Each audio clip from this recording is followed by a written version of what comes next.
Help me, Obi-Wan Kenobi. I have you now. Jedi Master. I got really energized by Star Wars. In fact, I quit my job as a truck driver and said, well, if I'm going to do this, I better get going. Here's where the fun begins. I basically said to my producer, I don't know what we're doing. This guy's making Star Wars. I'm not even in the same universe. I'm not even in the same century. Going to Star Wars was one of the most exciting experiences that I ever had in my life. Not just movies, but just in my life at that time. The Force is strong with him. Anybody that knows me knows that my life was changed at that moment.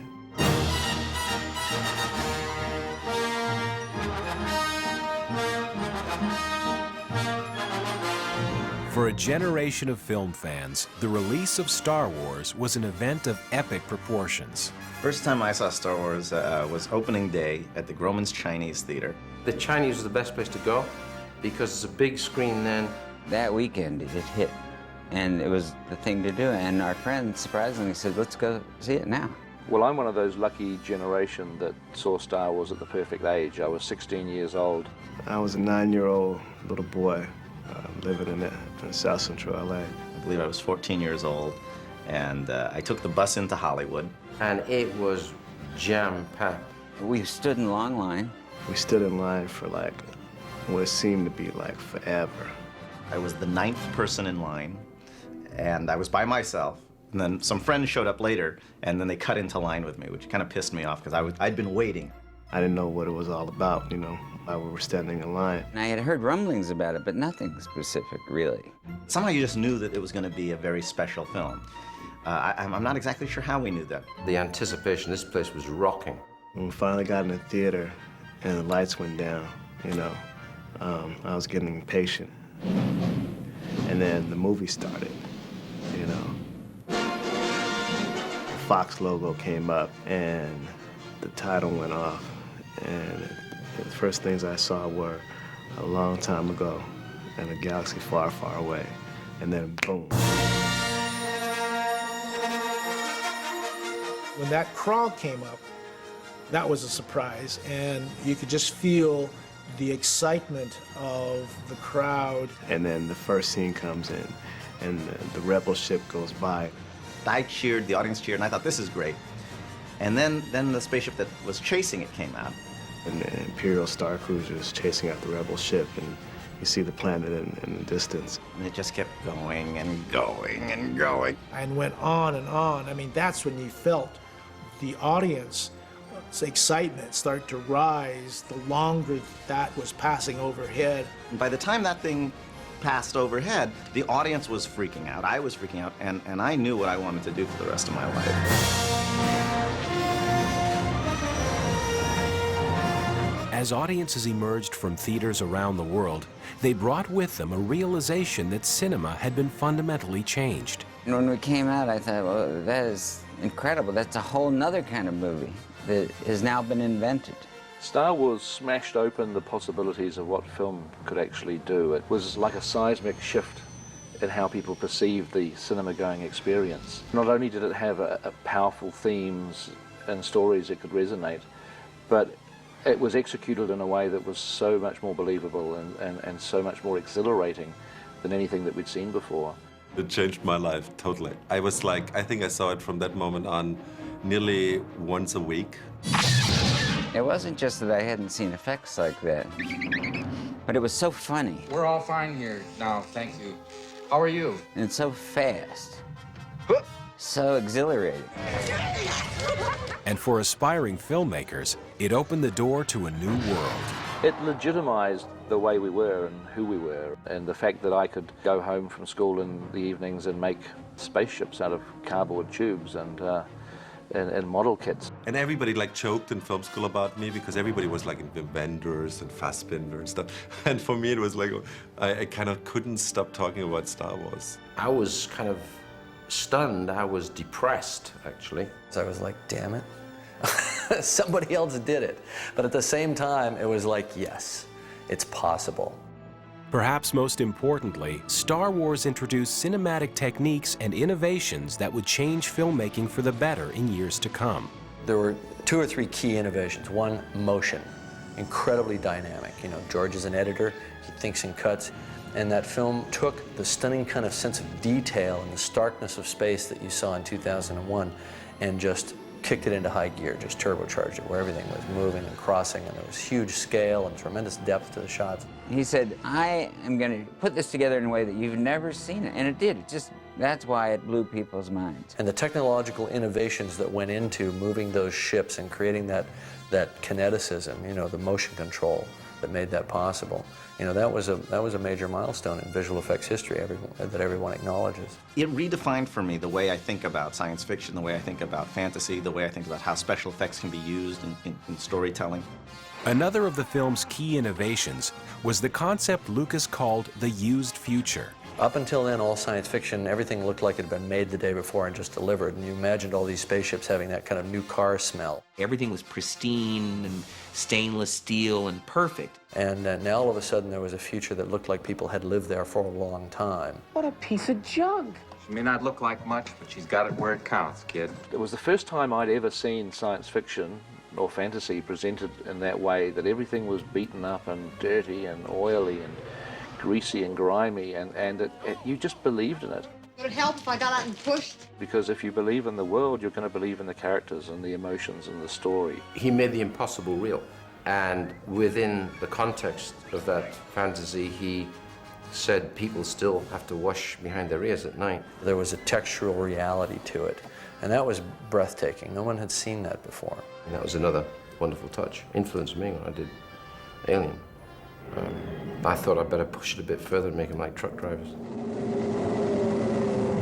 It certainly affected us. I mean, Lord of the Rings has an ethos which is very much based on that of Star Wars, which is make the world believable, have everything a bit dirty, have everything a little bit run down and worn down, because that realism is just the first building block towards creating a connection with the characters.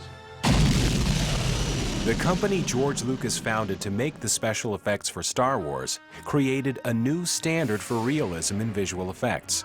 ILM was spawned out of Star Wars, and Star Wars was such a huge earthquake in the visual effects business. A big part of it is the miniatures were so detailed. You know, we just weren't used to seeing that. He would create a whole new idea of what can be built and where it exists and what is the relationship in size between a ship and that space. I'd read in the magazines that the Star Wars effects guy had taken bits of plastic model kits and glued them on to provide some of that detail on the surface of the spaceships. There were more innovations to come. In the years after Star Wars, ILM put a new palette of storytelling tools into the hands of filmmakers, allowing director Barry Levinson to bring his stained glass knight to life in Young Sherlock Holmes, giving Ron Howard the ability to create the morphing sequence in Willow, making a mining car fly in Indiana Jones and the Temple of Doom. There are so many ways in which ILM has moved the ball downfield and really kind of set the bar higher for all the other companies as well. Bud? On the Abyss, that sequence, the pseudopod sequence, it was such an iffy thing. No one had really incorporated a CG character, let's say, into a photorealistic film in that way. Like a stone dropped into a pond, the ripples of George Lucas's innovation continue to be felt in a series of breakthroughs that have expanded the boundaries of what is possible in cinema, giving an entire generation of filmmakers the ability to make their dreams real. We were certainly pushing the envelope on Titanic in a number of small incremental ways. You have to stay on the ship as long as possible, come on! There were a few big shots of the ship sinking that were incredibly complex, and I wanted to give it to a company that I knew I could trust, and so they went to ILM.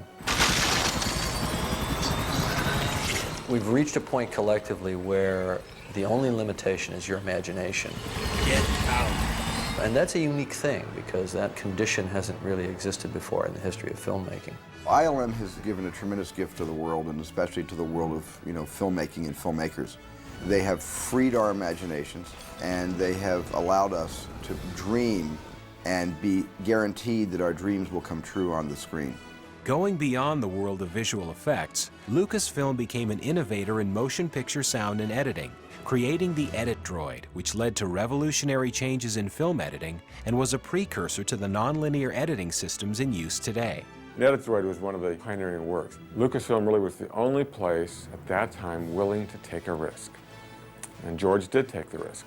That risk paid off handsomely for filmmakers around the world who have used the tools pioneered by Lucasfilm to create a new era of cinematic achievement. It came from George just feeling somehow that technology ought to make our film-going experience be better. He always conveyed a sense of owing something to his industry. His charter wasn't say, go out and make a product and we're going to form a company to sell this product. It was, let's make something which is good for the filmmaking. Along the way, Lucas created a computer division which was later sold and became the award-winning company Pixar, creators of films like Finding Nemo. He had gathered together the most amazing researchers and scientists and computer programmers, and everybody. It was just the cream of the cream. And their whole focus was developing a system that you could animate objects and characters with the computer.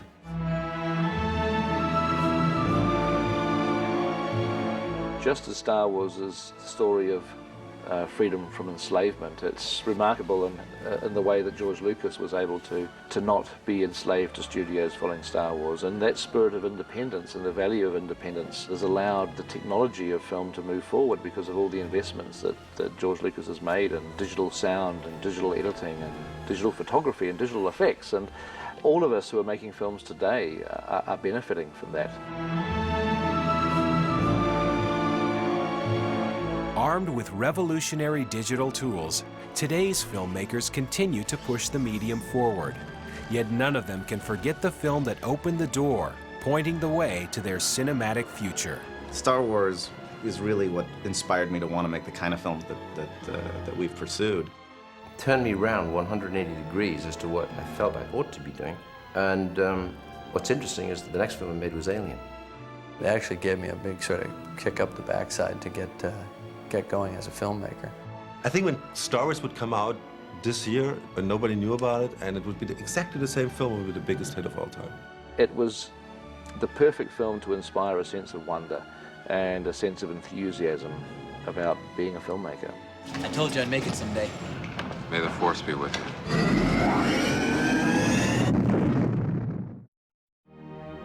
Star Wars was the first time really that I'd had a concept that filmmakers, i.e. George Lucas, were shy, retiring types of people. The types of kids that didn't have girlfriends and weren't picked for the sports team.